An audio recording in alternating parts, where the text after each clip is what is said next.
Hi, welcome and thank you for joining in on today's episode on the Voice of Reformation. And the Voice of Reformation is brought to you by the New African Concept.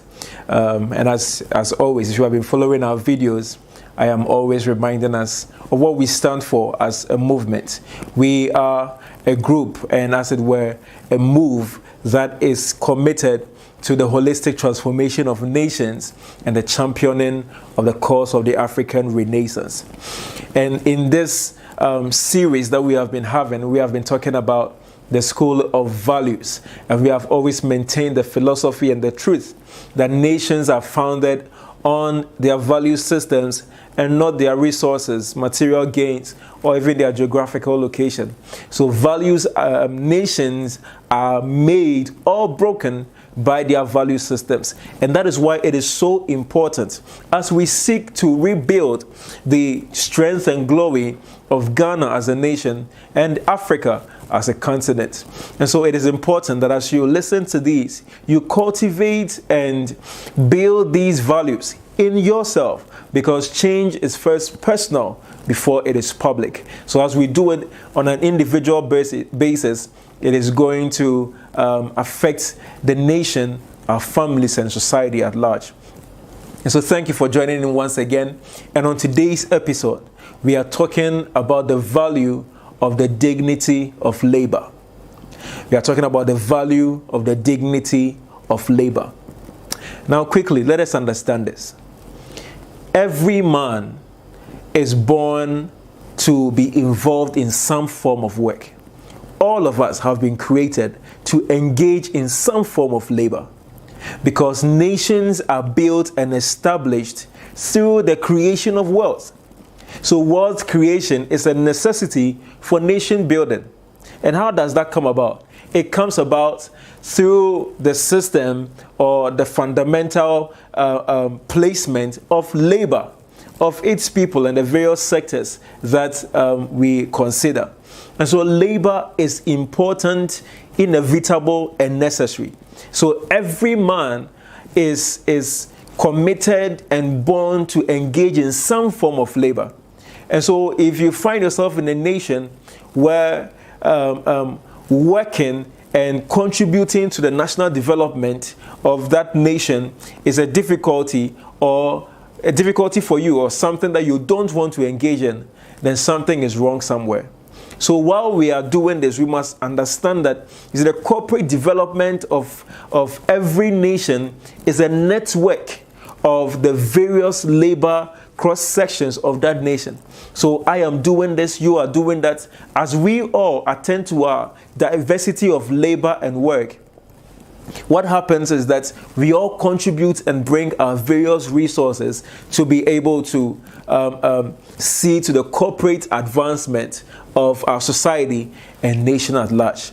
Now, quickly, let us understand this, that when we do not engage and understand the dignity of the labor that we find ourselves in, it does a couple of things to us. It breaks the pattern of abundance and wealth creation for ourselves and for our nation. It breaks the ability to garner influence in our field of work, and even as a nation to be able to matter in the affairs of the world. So when labor is absent, or better still, the quality of labor is not strong in a nation, number one, wealth creation becomes stifled, and our influence and relevance is also broken and unable to matter on the world stage. So these are things that we must begin to pay attention to, because the greatest resource of every nation is not its material resources, but its human resource. And so if the people in the nations are the ones by whose hands and minds the wealth of the nation is going to be built, then we must begin to understand and cultivate the value of quality and dignity in the labor which we inculcate in advancing our nations. And so we want to talk about the fact that we as Ghanaians must work hard. We must cultivate the attitude of hard work in whatever we engage ourselves in. So in our workplaces, in whatever that we are given to do, we must seek for efficiency. We must seek for total execution and implementation in whatever we find ourselves in. When we are unable to give a certain form of commitment to what we are doing, then it ultimately and in the long run stifles the corporate ability of the nation to advance. And so we must cultivate the attitude of hard work as Ghanaians. Let us not be complacent. Let us not be relaxed when it comes to the things we must do in the various sectors that we find ourselves in. So whatever it is your hands have found to do, as a good book tells us, we must do it with all of our strength and to the glory of God. So whatever your hands have found to do, no matter how small it is, give it your best. Be totally and wholly committed to whatever effort or opportunity you have been granted, so that the totality of its fruitfulness will be seen in your life. Now let me talk about this. Also another very sensitive factor that we must consider in cultivating the value of the dignity of labor. And I am talking about our attitude towards work. As Ghanaians and as Africans, we must cultivate the right kind of attitude towards labor. We must work towards our work ethics. Now, more often than not, when you step into a private establishment, the statement that the black man does what is inspected and not what is expected becomes very tangible in this particular department. What does that mean? Because there are cameras all over the place. The boss can walk in anytime, or he's in his office. The salary, whatever he's doing is dependent on his salary and things like that. And so because of that, you may find him coming early to work. You may find him putting a certain level of productivity. But if you are to leave this person on his own, or the day the boss will not come to work, or we tell you, oh, there's an extra work that needs to be done, then we see the true colors of the person. And so our attitude to work must be refined and enhanced to ensure maximum productivity. Now, I spoke about the private establishment. Even worse is the place of government positions and careers. When we step into a government work, there seems to be this atmosphere of laziness and indifference concerning everything that we do. And interestingly, this is more of an effect than a cause. It is a product of an outstanding and prevailing situation that happened even from the time of slavery. Because within that time, when our colonial masters had taken over the country and nation at the time, people were recruited and employed to work for the colonial masters. And so there was this disdain and redundancy in trying to work or being productive, because at the end of the day, whatever you do is to help the white man or to help your colonial master. So that fervency and desire to give my best was not there. Interestingly, when the time of colonialism passed, unfortunately, this kind of mindset remained, where we still think that when we are working for the government, then it is that, oh, I am working for the government. It is for their benefit. I don't get anything from it. And so you hear this very common statement that, oh, this is not my father's job. This is for the government. Why must I give my best to it? So they come when it is break time. They go for break, return minutes, and such extend the break time unnecessarily.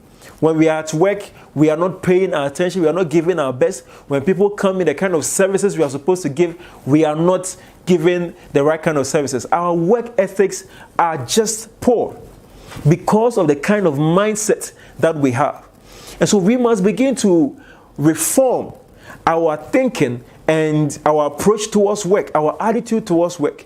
Understand that when you are employed in the government sector, you are not just working for the government, you are working with the government. You are working for the corporate development, as I said earlier, for the corporate development and advancement of the nation. So you find these people being lackadaisical at work, then they come back home and complain about the work of others. More especially political leaders or the pastors or other people not doing their work, or they'll sit in a public transport and blame the bus conductor for not doing his work well because maybe he forgot to give back your change or anything of the sort. And so we must pay attention to our attitude to work. My final point I want to touch on. One of the things that has caused us to lose a value on the dignity of labor is on the miracle craze mentality that has been prevailing in Ghana and Africa for a while now. And what is this miracle craze mentality? It is the proposition that when I am reliant on the supernatural, then my material gain and wealth is going to come from that place. If I am submissive to the demands of the supernatural, then there's going to be some sort of breakthrough or some sort of miracle that will automatically and strangely take me out of my suffering or deficiency that I am having. Unfortunately, you see, this kind of thinking, once again, is more of an effect than a cause, because unfortunately it has originated from the place called the church. So when you have a nation where 7 out of 10 people are considered as Christians, and on a weekly basis the church has the audience of the nation, at least 70% of the population of Ghana, and the kind of mindset and psychology we are pushing is that you must rely on miracles. You must sow a seed. You must rely on a prophetic word to be able to gain financial stability. When this kind of thinking and mindset is pushed, then what that means is that, I begin to think that then why do I need to work hard? If I can pay my way into a breakthrough, if I can sow a seed into my financial elevation, then why do I need to work hard? Because at the end of the day, my prophet will pray for me or my pastor will pray for me. These kind of reforms must be instituted, starting especially from the place of the church. Mind you, I am not saying that miracles do not exist. I am a Christian myself, and I've been privy to miracles and the prevalence of the supernatural myself. But that is not all there is to it. It is a means.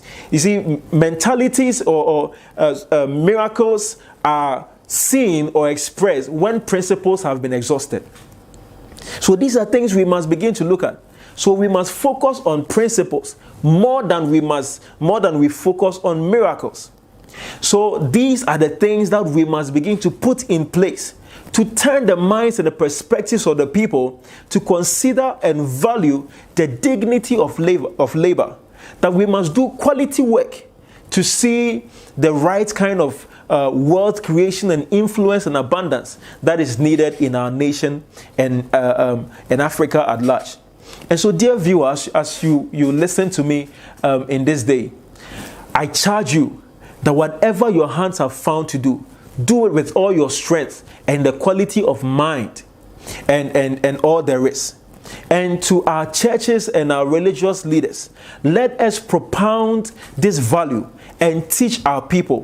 When people are giving testimonies, give the microphones to those who by dint of hard work have been able to accrue and set certain things in motion, certain breakthroughs in motion, so that we can reorient our mindsets to let the people understand that yes, miracles are good, but they are not the order of the day.